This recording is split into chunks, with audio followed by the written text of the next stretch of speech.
तरीके न सिखाओ यारो, पेड़ से आए हैं पिंजरे से नहीं आए हैं।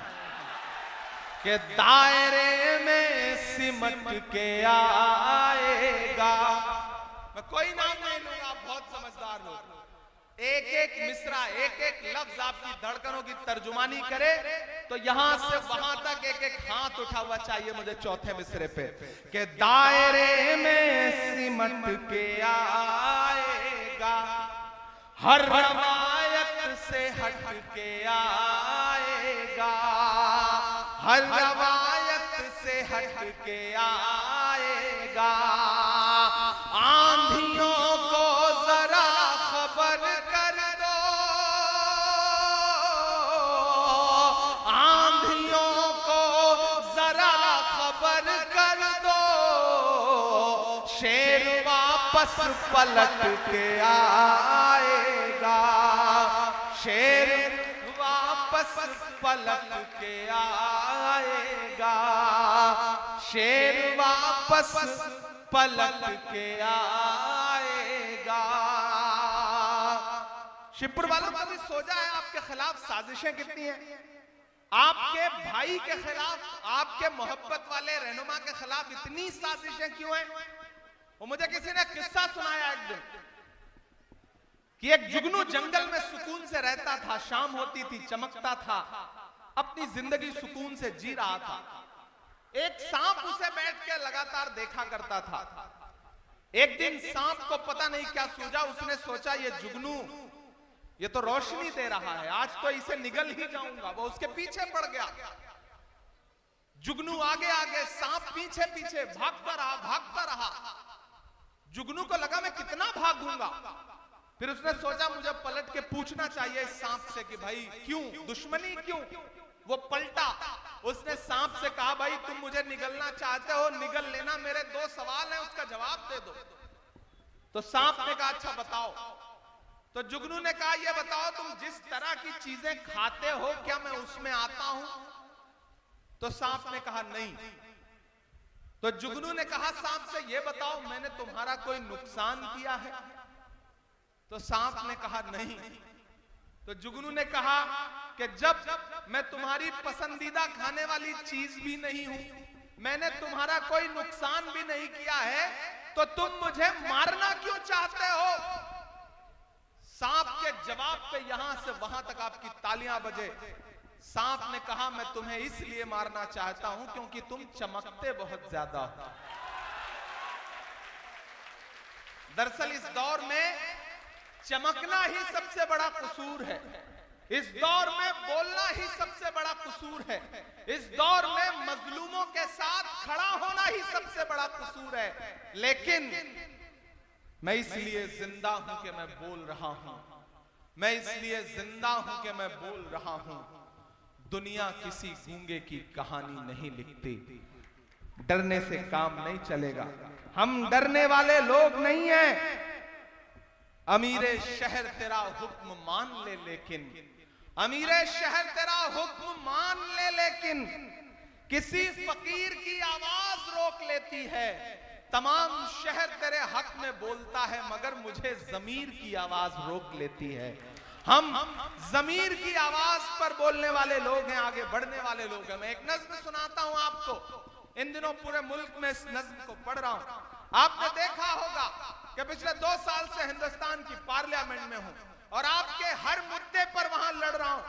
जब मुझे पार्लियामेंट में पहली बार स्पीच करने का मौका मिला तो मेरा खुदा गवाह है कि मैंने सबसे पहले पार्लियामेंट में जो अपनी स्पीच की तो वो तालीम के लिए की, इलाहाबाद यूनिवर्सिटी के बच्चों के लिए की, अलीगढ़ मुस्लिम यूनिवर्सिटी के बच्चों के लिए की, जामिया के लिए की, जेएनयू के लिए की, नजीब के लिए की। क्योंकि मेरा मानना है कि मैं तो आपकी गलियों में पला बढ़ा इंसान हूं।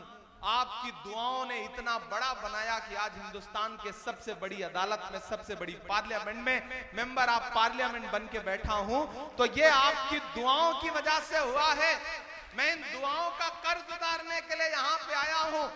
एक दिन हम सारे लोग पार्लियामेंट में बोल रहे थे तो एक साथ 146 एमपी, 146 एमपीज एक साथ सस्पेंड कर दिए गए। जब मैं पार्लियामेंट से बाहर निकला तो मीडिया के साथी खड़े थे, उन्होंने कहा इमरान साहब सस्पेंड कर दिए गए, बुरा लग रहा है। मैंने कहा नहीं, खुश हूं, ये तो हमारे लिए तमगा है, अवार्ड की तरह है। बोलने पर सस्पेंड किया गया है तो हम तो बोलते रहेंगे। मैंने एक नज्म वहीं पर कही और मीडिया के साथियों को सुनाई, आपको भी सुनाता हूं। आपकी मोहब्बतें मिलेंगी तो मुझे लगेगा कि मेरी नज्म कामयाब रही। कि जख्म पर जख्म खा के निकले हैं, हाँ मगर मुस्कुरा के निकले हैं। तैयार है ना शिवपुर वालों?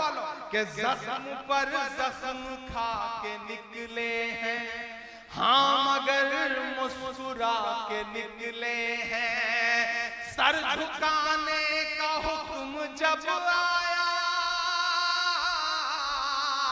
तैयार रहना आप सारे लोग, कि सर झुकाने का हुक्म जब आया और भी सर उठा के निकले हैं, नारे हक लगा के निकले हैं, जख्म पे जख्म खा के निकले हैं।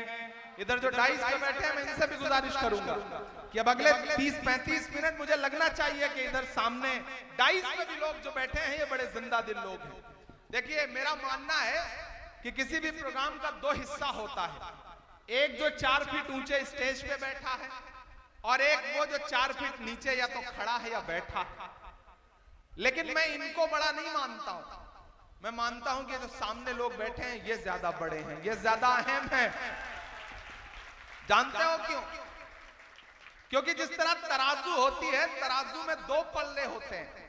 किसी भी प्रोग्राम में भी तराजू के 2 ही पल्ले होते हैं, एक इस तरफ होता है, एक सामने होता है। सामने वाला नीचे होता है, ये ऊपर होता है। लेकिन जो ऊपर है इसका मतलब ये नहीं कि वो मोतबर है और जो नीचे है वो कमतर है, ऐसा नहीं है। मेरा मानना है कि तराजू का वही पल्ला नीचे होता है जिसमें वजन ज्यादा होता है। आप ज्यादा वजनदार लोग हैं, आपके बिना इस प्रोग्राम की कोई अहमियत नहीं। कितना भी सजा लो, तिरंगे से सजा लो, कितने भी खूबसूरत खूबसूरत रंग लगा लो, लेकिन जब तक आप नहीं तब तक किसी प्रोग्राम की कोई अहमियत नहीं। मैं फिर से पढ़ता हूं कि जख्म पर जख्म खा के निकले हैं, हाँ मगर मुस्कुरा के निकले हैं। सर झुकाने का हुक्म जब आया, सर झुकाने का हुक्म जब आया और भी सर उठा के निकले हैं, नारे हक लगा के निकले हैं, नारे हक लगा के निकले हैं। और अब ये मिसरे कि सख्त हालात से नहीं डरते। पढ़ मैं रहा हूं, ये मिसरे हैं किसी और के लिए। वो बोल रहा है कि सख्त हालात से नहीं डरते, जुल्म की रात से नहीं डरते। जब भी मुश्किलें आती हैं तो ये समझ लो कि कोई खूबसूरत दिन आने वाला है, इसलिए मुश्किलें आई हैं। तो आज मायूस मत होना, मायूसी कुफ्र है। शिवपुर वालों, उदास और मायूस होने की जरूरत नहीं है। जब भी मायूसी आएगी आपके अंदर कहीं ना कहीं उदासी आएगी, तो एक खूबसूरत सुबह आपका इंतजार कर रही है कि जुल्म की रात से नहीं डरते, सख्त हालात से नहीं डरते। तुमको तारीख ये बता देगी, तुमको तारीख ये बता देगी, हम किसी बात से नहीं डरते, हम किसी बात से नहीं डरते। जुल्म के हाकिमों को चेहरे पर आईना हम दिखा के निकले हैं, नारे हक लगा के निकले हैं, जख्म पे जख्म खा के निकले हैं। और ये जो 4 मिसरे हैं, इस पर जो अपनी तालियां रोक सके वो मुझे रोक के दिखाए कि देखना इनकलाब आएगा। मेरा ईमान बोल रहा है, मेरा यकीन बोल रहा रहा है कि देखना इनकलाब आएगा, हर सितम का जवाब आएगा, हर सितम का जवाब आएगा। अच्छे दिन का किए थे जो वादा,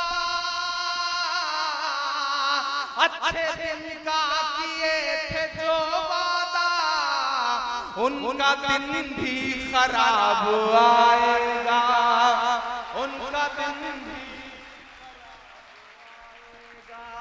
हर सितम का जवाब आएगा। देख आएगा कि नहीं आएगा? सही कह रहा हूं कि नहीं कह रहा हूं? सही कह रहा हूं ना? तो मैं फिर से पढ़ता हूं, मुझे पीछे तक एक हाथ उठा करके दुआ चाहिए, क्योंकि जिस दौर में मैं बोल रहा हूं ये बोलना बहुत मुश्किल है। मुझको जालिम का तरफदार नहीं लिख सकते, कम से कम वो मुझे लाचार नहीं लिख सकते। जहां हथेली पे लिए बोल रहा हूं जो सच, उसको इस देश के अखबार नहीं लिख सकते। मैं हिम्मत कर रहा हूं कि देखना इनकलाब आएगा, हर सितम का जवाब आएगा। अच्छे दिन का किए थे जो वादा, अच्छे दिन का किए थे जो वादा, उनका दिन भी खराब आएगा, उनका दिन भी खराब आएगा। हम तो निकले हैं मुस्कुराते हुए। आपने देखा क्या शमीम के चेहरे पे कोई शिकन? नहीं देखा ना? देखेंगे भी नहीं। आपने तमाम मुश्किलों में कभी देखा इमरान के चेहरे पे शिकन? नहीं देखा। हम तमाम तरह की दुश्वारियां झेलते हैं लेकिन मुस्कुराते हैं। हम इसलिए मुस्कुराते हैं ताकि हमारी आने वाली नस्लों को हौसला रहे, ये मुस्कुराते रहें, ये कमजोर ना पड़े। तब इमरान ये मिसरे पढ़ता है कि हम तो निकले हैं मुस्कुराते हुए, हम तो निकले हैं मुस्कुराते हुए, और वो तिल मिला के निकले हैं, नारे हक लगा के निकले हैं, जख्म पे जख्म खा के निकले हैं, हम अगर मुस्कुरा के निकले हैं। सर झुकाने का हुक्म जब आया और भी सर उठा के निकले हैं, नारे हक लगा के निकले हैं। और हम जैसे जितने लोग हैं इन्हें हमेशा दुश्वारियां झेलनी है। हम पैदा ही हुए हैं दुश्वारियां झेलने के लिए, इसलिए मायूस मत होना। इमरान मिसरे पढ़ रहा है कि सच का नारा बुलंद करते हैं, झूठ को नापसंद करते हैं। हमारी फितरत के जो लोग हैं उनके लिए ये मिसरे हैं कि सच का नारा बुलंद करते हैं, झूठ को नापसंद करते हैं, झूठ को नापसंद करते हैं, सच का नारा बुलंद करते हैं। हाकिमे वक्त से अदावत है, हाकिमे वक्त से अदावत है, वो हमें कम पसंद करते हैं, वो हमें कम पसंद करते हैं। इन अंधेरी सियाह रातों में एक दिया हम जला के निकले हैं, हाँ अगर मुस्कुरा के निकले हैं, जख्म पर जख्म खा के निकले हैं, जख्म पे जख्म खा के निकले हैं।